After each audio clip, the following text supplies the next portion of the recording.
பெண் தத்துவத்துக்குரிய அந்த முந்தானையில் ஒரு முடிச்சு போட்டுதான் நம்ம பாவாடை கயிறு சொருகணும். அது முடிச்சு போடாமல் சொருகுனா நமக்கு திருமணம் கணவன் மனைவியை மனைவி கணவனை ஒரு தன்னுள் அடக்கமாக வைத்திருந்தால் தன் பேச்சை கேட்கிற மாதிரி வைக்கணும்னா அந்த உள் முந்தானையில் ஒரு முடிச்சை போட்டு அப்படியே அவரை நினைச்ச ஒரு முடிச்சை போட்டு இடுப்புல சொருகினா இதைதான் சொல்லுவோம் முந்தானை முடிச்சு. முந்தானை கணவனை முடிச்சு போட்டுக்கிட்டா இந்த மாதிரி முடிச்சு போடும் பெண்களுக்கு செல்வ நிலை உயரும் அப்படிம்பாங்க.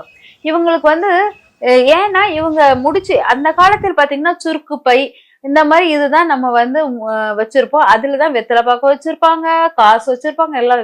இந்த சுருக்கப்பை பணம் மூட்டை மாதிரி இருக்கும். அதுல இந்த முடிச்சு மாதிரி இருக்கும். அதை அவங்க இடுப்பில் சொருவிக்கிட்டு எல்லாருக்கும் எல்லாம் செய்வாங்க. அந்த காலத்தில் உள்பாவடையும் கிடையாது.